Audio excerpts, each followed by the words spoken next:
Good evening, everyone, and welcome to the Jailhouse Informant. You are locked in for the next hour with myself and my co-host, Dr. Christy Sumner. Hey, Christy. Hey, Miranda. How are you tonight? I'm doing good. It's been another busy week far. A lot of fun, a lot of cool things going on. And last week we weren't on the show because of it being Memorial Day weekend. We were out, not gonna lie, we were out riding our motorcycles, but we had a full busy weekend because we were open on Memorial Day and had a lot of different things going on. So it's great to be back. Absolutely. Thank you for everybody who's joining us tonight. Jolly, thank you so much for being here. Peppy Purple Eyes, thank you. Good to see you, Peppy. Glad things are working out over there. Sheila Brown, hello. Thank you for joining us tonight. So we've got some really cool things planned for tonight. We don't have a guest, but we're going to do some interesting things. But first, we're going to take care of just a few special announcements, kind of run down our week with you guys, kind of showing you what we're doing and telling you about some interesting things coming up. Yeah, so earlier this week, started off the week with a bang. On Thursday, we had a bunch of young folks here, the Tennessee Board of Regents, the TCAT, those groups, they brought their camps here, right? Yeah. So the Tennessee College of Applied Technology reached out to us and said, hey, can we bring our camp kids over to the jail? Because I'd like to see the jail and tell us some of the history and some of the ghost stories. They're very much interested in the paranormal and the ghost stories. And so we said, yeah, come on over. So we had two great groups of very fine young adults. They came in, very pleasant individuals. They asked a lot of questions. We're very interested in what we're doing. And it was just a real pleasure to have them here. So now we are official partners. As soon as our paperwork goes through, we'll be official partners of TCAT and the Tennessee Board of Regents.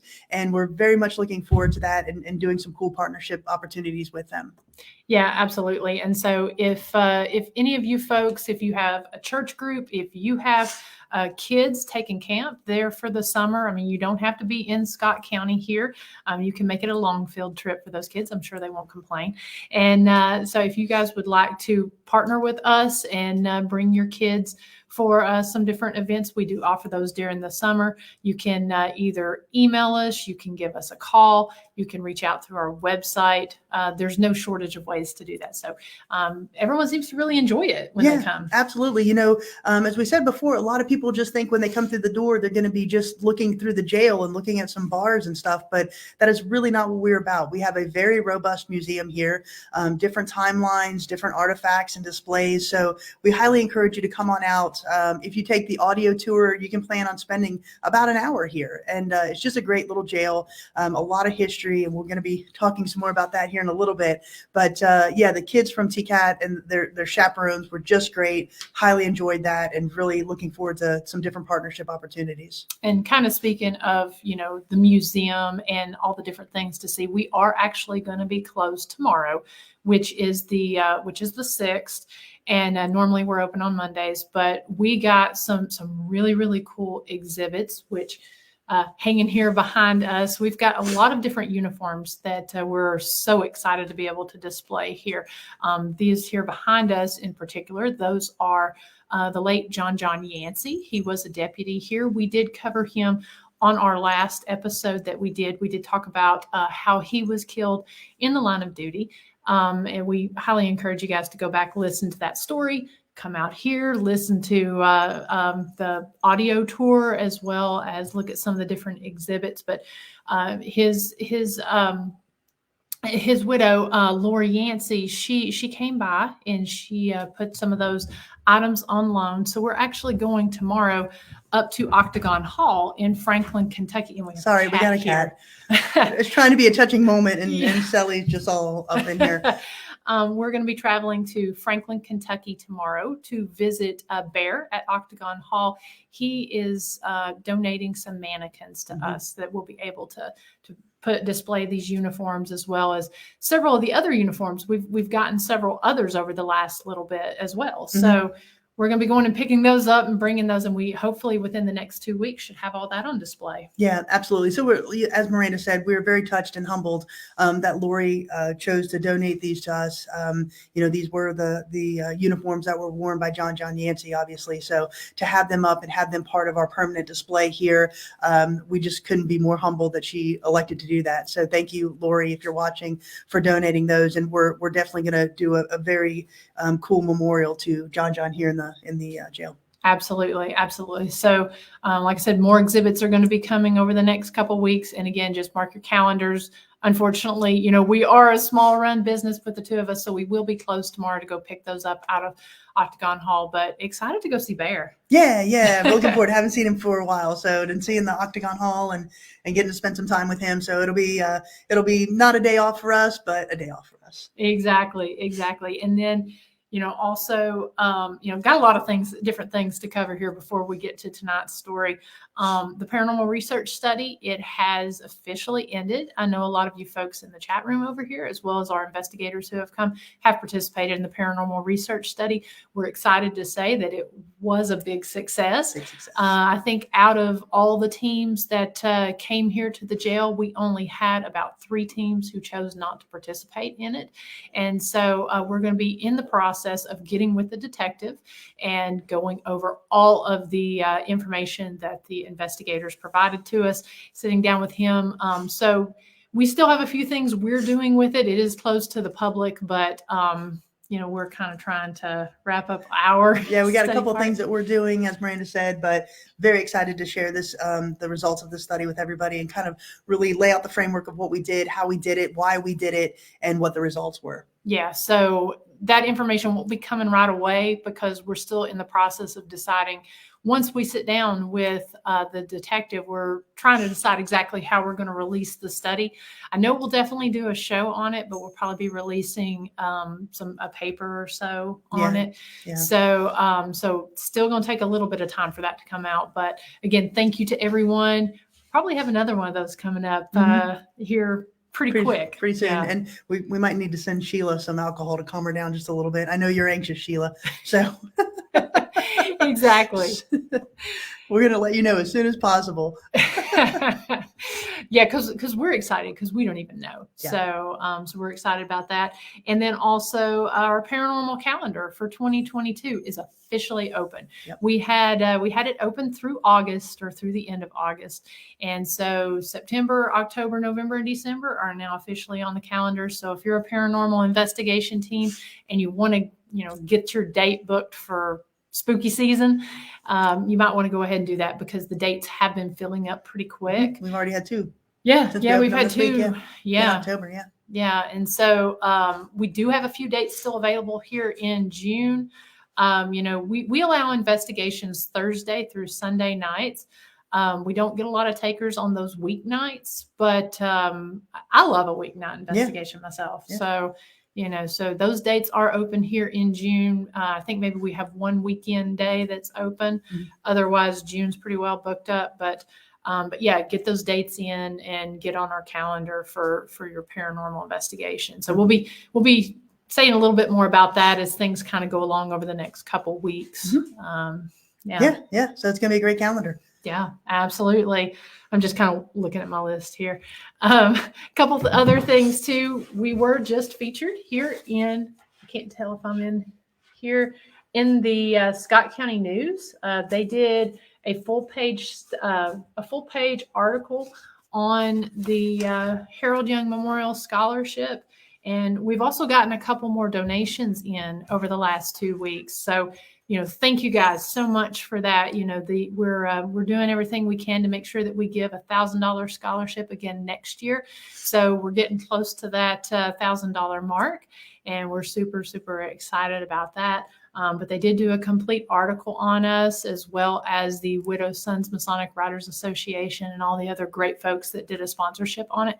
We actually have a video that we put together showing all of that, kind of showing what a dart run is and some of the highlights from that day. So we're going to go ahead and quickly showcase that video before we go live here with our story, and then and just a couple other things. So let's see here.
Nancy Burke won.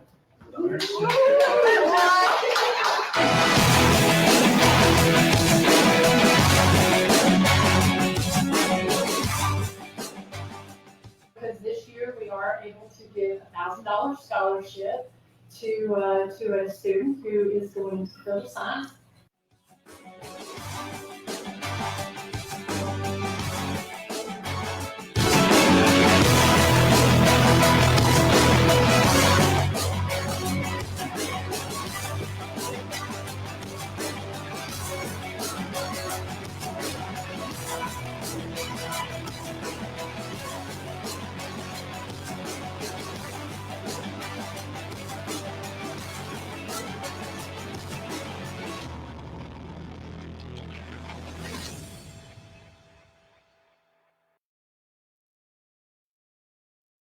Very cool. Yeah, and again, thank you guys so much, everyone that contributed to that. And sorry, there was probably a little bit of a lag sitting here in the Sandstone Castle. The internet service in the other rooms is a little bit sketchy with Wi-Fi, so apologize for any lag there. But again, thank you everyone who participated in that, and kind of be on the lookout. We've got some special events planned this summer that we're going to be doing to also try to raise money for that scholarship event. So just kind of keep an eye out on that. Yeah, absolutely.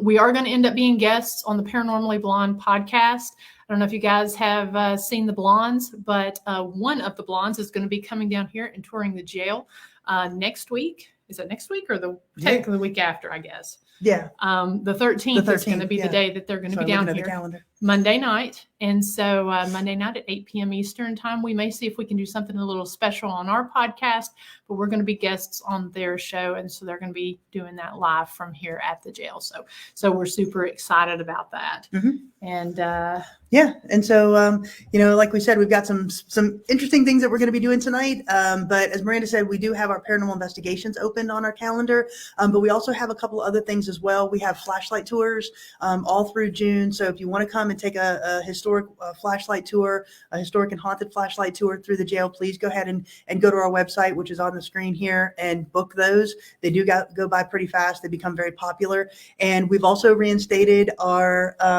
Huntsville Haunted Ghost Walk, Haunted History Ghost Walk. So, and that's what we want to share with you tonight. So, what we're going to do is something a little bit different. Miranda is going to go walkabout here in Huntsville and just tell you a couple of things about the history of Huntsville.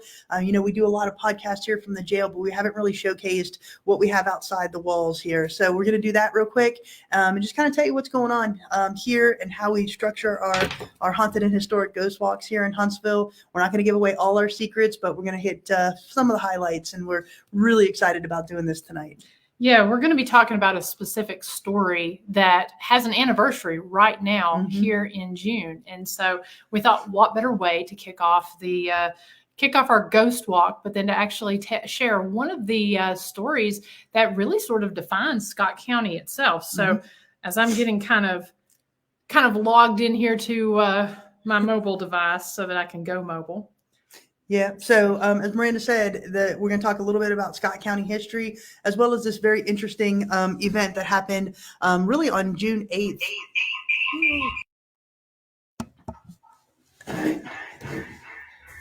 All right. Let her get out here just a minute.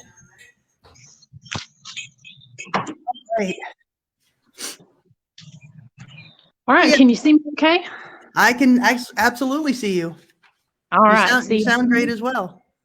Okay, so I'm actually going to be switching back and forth. And so we are right here, right outside of the historic Scott County Jail, the great Sandstone Castle studio. Mm-hmm. So kind of show a little bit as we start to head out. So something that's really kind of interesting and ironically hits right now, or actually an anniversary that just hit, was on June 1st, Tennessee became a state. And so that was June 1st, 1796, when Tennessee first became a state. So right outside here, of course, we got the 911 center, which is across the street. All right, we did test this earlier, and she walked all the way down to the square, and it worked. So she may need to come back here just a little bit. Sorry about that. It looked really good earlier. All right, here we go. All right, you with us, Miranda? Yeah, there you go. I'm with you. Yep. Could have been right there in between the buildings. Yeah, because you're close to the 911 center. Yeah. So what's interesting here about our story is, so like I said, Tennessee became a state in 1796. Well, in 1861, time just before the Civil War, at that time, Tennessee, they're split into 3 different areas: East, Middle, and West. And so at the time of the secession from the Union, Scott County, they had the least amount of slaves. There were two counties here in Scott County. I'm trying to move away from this air conditioner. There were only 2 counties here in Tennessee that didn't have that had less than 100 slaves. Mm-hmm. And Scott County was one of those. There was only 61 slaves in the county at that time. I believe that was in 1861. Mm-hmm. So, all right. So this is our current, I guess, the 4th courthouse. Correct. That we have. We had 4 total. But all 4 stood on the exact same spot. So this is the 4th courthouse here in Huntsville. The first one was erected when the county became, or when Huntsville became the county seat, which is in 1850. Incidentally, the county of Scott County was named after General Winfield Scott, who was a war hero in the Mexican-American War. And so then they built when they chose Huntsville as the county seat, obviously we needed a courthouse. So the first one was built there in 1850. Yeah, and so like she said, they were relatively on the same spot. I mean, there was a few of them. The 3rd courthouse, it sat just over, so sat over right here in this area. But it was right here in the center of the square. All 4 courthouses. One of them did burn, but then back in 1861, on June 4th, soon-to-be president or future president Andrew Johnson, he actually delivered a speech on the steps of the courthouse here because he was trying to encourage the state to secede and go with the Confederacy. Mm-hmm. Now, I'm going to see if I can flip my camera around here. Let's see here. Yeah, actually, Andrew Johnson, he did not want the state of Tennessee to succeed from the Union. He thought it was a bad idea. So he delivered a pretty scathing speech there on the steps of the Huntsville courthouse. Yeah, and so whoops, let's see here. Sorry, I'm having some camera issues here. We've got some loud vehicles passing here. Some native flair of Huntsville. There you go. I'm actually going to flip that back around here. There we go. Whoops. Bear with me as I... Yeah, so we've got the Civil War that's starting to really start to take shape. Tennessee was one of the last states to really decide which way it was going to go, whether it was going to go with the Union or whether it was going to go with the Confederacy. Ultimately, the state of Tennessee did end up going to the Confederacy. They decided to go ahead and put their loyalties toward the Confederacy. But as Miranda said, the east part of Tennessee was staunchly Union, right? They wanted to go. They did not feel that succession was necessary. They wanted to stay with the Union. Yeah, they really didn't even want to be involved in the Civil War because they didn't have really anything to gain from slavery. Slavery was very few and far between here in East Tennessee. Primarily Middle Tennessee was the one that had the most slaves. And they were the ones that were really pushing for the Confederacy. I think the West was kind of waffling, but then they ended up going with it. And so that's what ended up putting us in the position that we were in. So on June 8th of 1861, Tennessee decided to secede from the Union. Mm-hmm. And so that actually caused a vote with Scott County, because they're like, look, we don't want to be involved with that. And so later that year, there was actually a vote approved, and the resolution allowed the immediate formation of the independent state of Scott, which this is our marker that we have right here that actually talks about Andrew Johnson's speech that he gave, and then how, it basically shares all of the history of the secession and how it became the free and independent state of Scott. Mm-hmm. Yeah, so a very interesting time in the history, and they, as this one local farmer was quoted, listen, if the state of Tennessee can secede from the Union, then Scott County can secede from the state of Tennessee, and so that's exactly what they did. It was a unanimous vote by the Scott County Assembly to secede from the state of Tennessee, and the free and independent state of Scott was actually conceived at that point. Yeah, and it was only supposed to be for a short period of time, and all of this actually caused, they called it the rebellion, and so because because they had become the state of Scott and proclaimed their independence, the governor, that's when he actually gathered soldiers to come here to Huntsville, and they came to the Capitol to try to take it down, but they were actually met with a lot of resistance due to that. Yeah, absolutely. So as you can see in the comment here, the state of Scott, there wasn't a lot of fighting here during the Civil War. There was some guerrilla skirmishes, if you will, some guerrilla-like skirmishes. But the only battle that was really fought here was a minor battle called the Battle of Huntsville, fought in August 13th of 1862. But other than that, it really was more guerrilla warfare, because neither one could really get a stronghold here, really due to the terrain.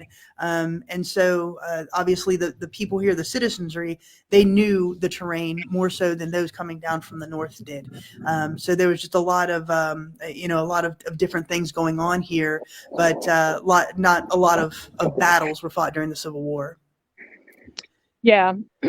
And actually we tell a few of those stories on our haunted history walk, because there were a few, one story about a heroine, Julia Markham was her name. We share her story where she was involved in the Battle of Huntsville, and then just several of the other stories that came out of the skirmishes that happened in this area.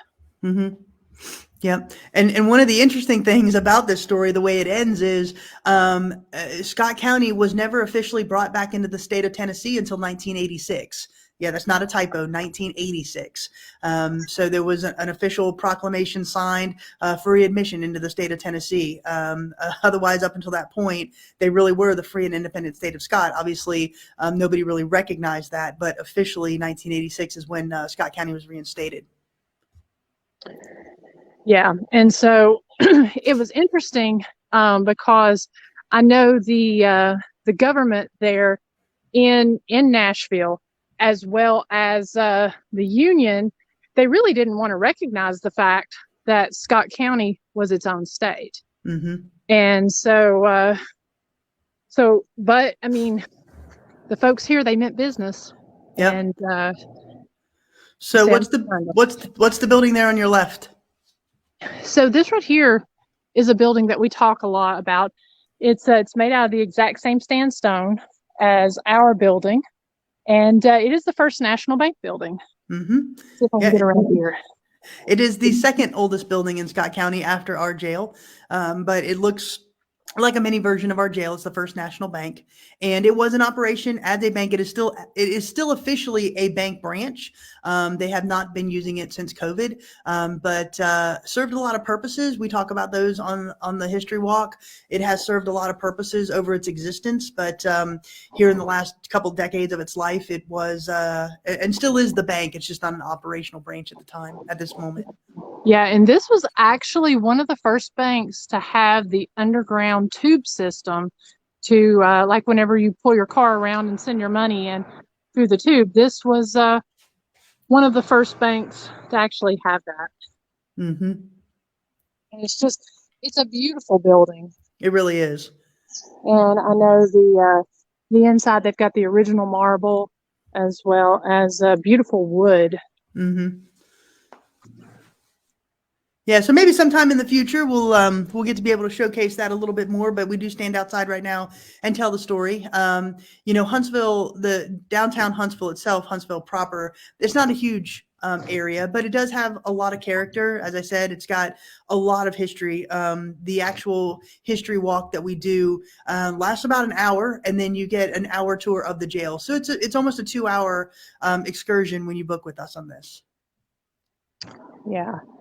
And so obviously we're not downtown Savannah or Charleston or St. Augustine. So, we don't have all of the haunting stories that they have, but we've got a lot of history. And we've got a lot of hauntings that go along with that history, that especially for such a small town. Yeah, absolutely. So the courthouse, again, she circled back around. So the courthouse is the red building that you see there, the brick building. Again, that's the fourth one of that Huntsville has had, and it's got its own haunted history. We talk about that on the ghost walks, but there have been killings inside there and out throughout the history of the courthouse. A lot of things have happened there. When it was really in its heyday, the jail here that we're sitting in, the inmates would just be paraded across to the courthouse for their court dates and their court hearings, and then march back here to the jail. So it's very convenient to have the jail and the courthouse in such close proximity. I'm actually coming on out back to where I was, to a couple of our monuments to show the beautiful, what we call the mall down here. And so the walk will end up taking you, it'll start over by the jail. It comes up the side, and of course we talk about the courthouse and all of that, but you end up coming out down here. I don't know if you can really. Yeah, it's a good view. Yeah, it's a very pretty view. Yeah, and so what is today, the 5th? So yeah, today's the 5th. Pretty much a month from today, this is going to be full of vendors and stars and stripes, essentially. Yeah. So that's where Huntsville holds the Fireman's Fourth. It is one of the largest displays in Scott County. One of the largest festivals that goes on July 4th. And to Miranda's point, that entire courtyard there will be filled with vendors and just people having a great time. One of the people that was very instrumental in the creation of this little courtyard here was Senator Howard Baker. So we talk about his life and his influence here in Scott County as well on our walk. Yeah, because he essentially had the mall created, like the mall there in DC. Exactly. So that's why it's built the way it is. But we have a lot of these little monuments because just as we said that Scott County became its own state, we have such a rich history of patriotism and our war heroes and stuff. We talk about the Scott County, how their involvement in the American Revolution, and a lot of those folks. That's how some of the folks around here actually got their land, was by their involvement in the Revolutionary War. Absolutely. And to the left, you've got the time capsule. Yes. Yeah, I think there we go. Yeah, 2076 or something, right? Yes. Yeah, I'll be there. Not sure where you'll be, but I'll be there. I'll probably be in there at that point in time. I'll be almost 100 years old. Oh, perfect. We'll throw a party. There you go. But like I said, this is just a very small segment, but we thought it was really cool by the fact that we were coming up on the anniversary, or we had actually just passed the anniversary of Tennessee becoming a state. And then within 100 years or less than 100 years after that, Scott County becoming its own state from Tennessee here in early June. So we thought that was just really cool that came up right around this time. At the same time, we're starting back our ghost hunts, or our ghost walks. Yeah. So, like I said, it is one of those things that there's just so much history that goes on, that went on here in Scott County if you just look for it. Everything from, the Native Americans who were here and their influence and how the jail got formed and how the county got formed. So it's really what we feel a very robust history and ghost walk. And again, we tell the history stories as well as the haunting stories. And there's a lot that goes on here. And just kind of want to point out, because we just recently found this out. This is some of the original brick. The roads here actually used to be made of brick, and I wish they would have at least left one road brick. Yeah, that would have been nice. Yeah. But as you see, she's coming back up onto the jail here, which is up on the right. That building to her right, that is the 911, the current 911 center. So that's the operations center for the sheriff's department. But as you see the jail here, she's coming up on it. That is made of limestone. It was originally mined. Sandstone, thank you. It was mined almost directly behind the jail and put into place there by local workers. So we think it's a really interesting little building. It looks great tonight. It does. We don't very often get to showcase the outside of it. Nope. And it's not very often that you get to see a castle in the middle of the mountains of East Tennessee. No, you don't. So hopefully we have somebody up there waving it right now. One of our resident spirits. That'd be cool if they waved and gave us a how to do. So yeah, that is our jail, ladies and gentlemen, built in 1904, in operation as a jail, a functioning jail up until 2008. So as we said, the haunted and history ghost walks that we do, it does include a jail tour. So the entire tour takes about 2 hours. Yeah. So here she comes. She's going to pop in the front door here. There's our sign.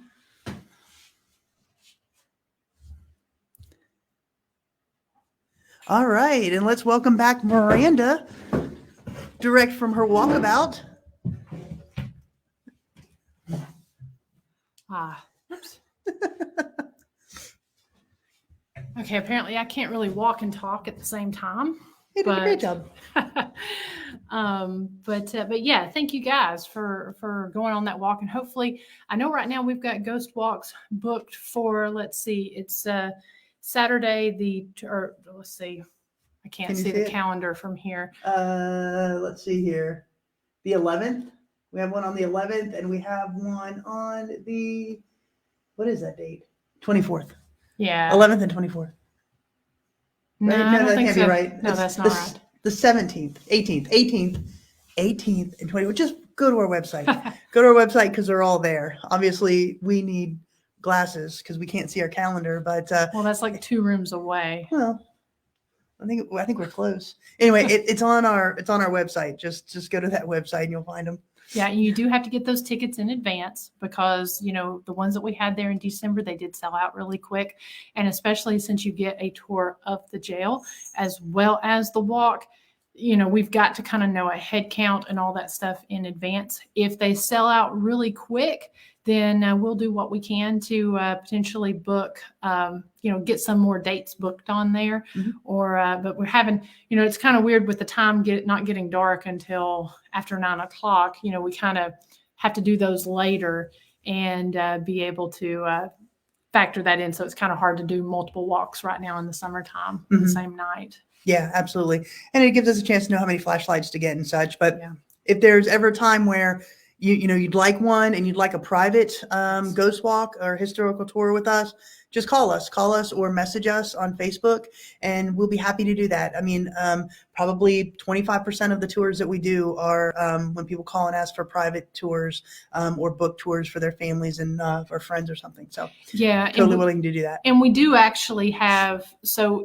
when you're looking at that calendar for June, you're not really going to see any guided ghost hunts on that calendar.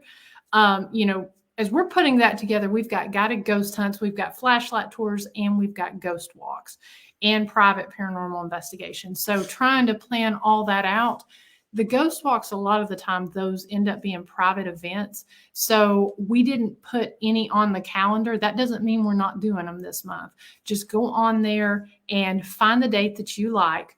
Call us. And, unfortunately, we might have a team book that night, or we might have flashlight tours booked that night, but we might not either. So we can get you on the calendar and do that. So don't be discouraged if you don't see it on the page. Absolutely. So we do have one more announcement. Yeah. So she's wanting up here. So as most of you know, we do have a jail cat, and her name is Sally. Thank you, everybody who voted for her name. So this is Sally, and she is probably one of the most awesome cats that I know after Cheeto and Pixel. So she is amazing, and she now has her own Instagram page. So it's Sally the Jail Cat on Instagram, and you can also go to our Instagram page, which is the Historic Scotco Jail, and like us there on Instagram as well, and just follow the adventures of Sally, because she's got a lot going on. She's very busy. Yeah, she does some things different on there than what we put on the page. So yeah, definitely go and follow her. She does some fun stuff around here. This is her castle, and we're just the people who clean it. Yeah. Clean it and feed her. So, but she really is an awesome cat. So even if you don't want to come in and tour the jail or whatever, just stop by, say you want to say hey to Sally, and she'll march out there and let you pet her for a few minutes, and there you go. But she really is a great little cat. I'm glad we have her. Yeah. So we do have, I did see a comment earlier that I can't find it here on the page, but somebody asking if we were doing some special things for July 4th. I know that the town is definitely doing, they have their big event, the parade. They've got vendors. It's an election year, so there's going to be a lot going on there on the mall here in Huntsville. But we are doing some special things. We've not announced that yet. We will probably announce that this week, just because we want to go ahead and allow people to book since they're going to be coming in. I don't know if we're going to have investigations that weekend because they'll be having fireworks. Probably not. Yeah, we need to confirm that with the town on the night they're doing their fireworks. But we are doing some special things here at the jail. That I think it was Lisa that had asked that question, because I think you're going to be in town. So while you're in town, come over and see us. Absolutely. So. Yeah, so that kind of wraps up what we had for tonight. It's kind of because we had such a really busy week. Honestly, it just took a lot to kind of plan some other things this week, but we didn't want to share that with you because it was the anniversary. And it's a really cool thing. Not many people can say they lived in the free and independent state of Scott. I was born in the free and independent state of Scott. You just made the mark, right? I did, 1980. Yeah, I mean, 6 more years later, and you would have just been a regular Tennessean. Right. Wow. I want to see your birth certificate. I want to see if that says it on there, the free and independent state of Scott. If not, I think you should lodge a protest. Well, I think you have a case. I think I was technically born in Knoxville, but what were your parents thinking? Right. Wow. But so we had that. We wanted to share that, and especially since we were kicking off the ghost walks, it was what a better way than to highlight that actually from out there in the square. So, come out, check that out, and hear some stories that maybe you didn't know about your hometown. Share some stories with us that we're still learning about, and then come and take a tour of the jail, because that's, again, we're constantly learning more about that. Absolutely. Well, we can't wait to see Cindy and Lisa when they come. Sheila, I know she'll be coming in again soon. So again, just we really appreciate y'all hanging with us tonight. Thanks for tuning in. And we look forward to seeing you next weekend, again, when we will probably have some special guests, Sally. When we'll have some special guests on our podcast, and then we will be on their podcast on Monday. I think actually before we go, we did just release today a really cool EVP. Oh, yeah.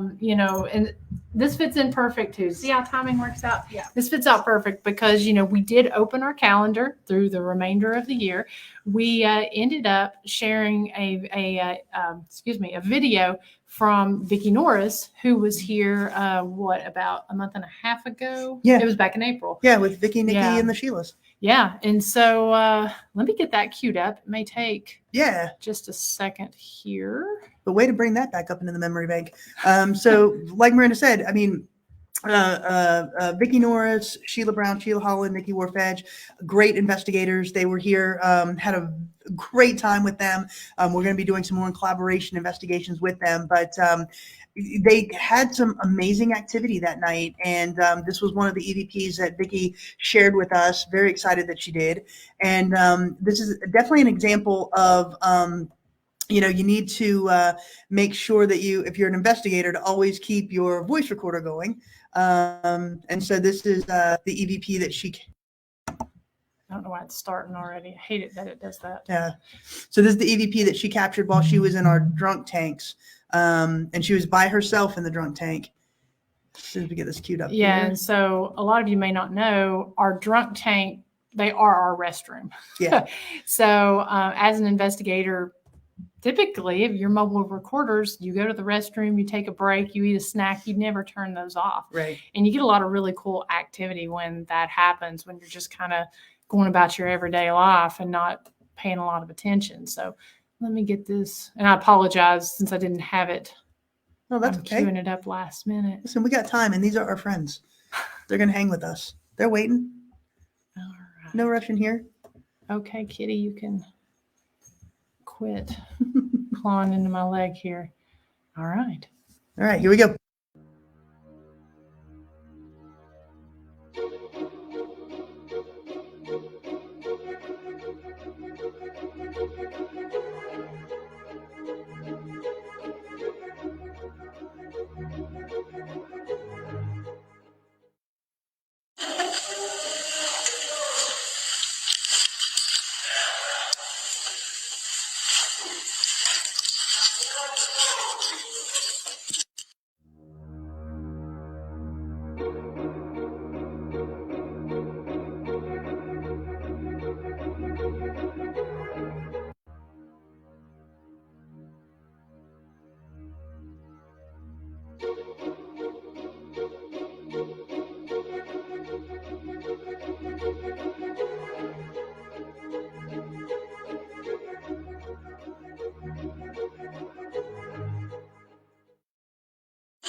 Yeah, so extremely interesting because there were no men in that room. The two guys that were on site, they were up on the third floor, and they did not say anything like that during the night. So, yeah, we're really blown away when she sent us that EVP.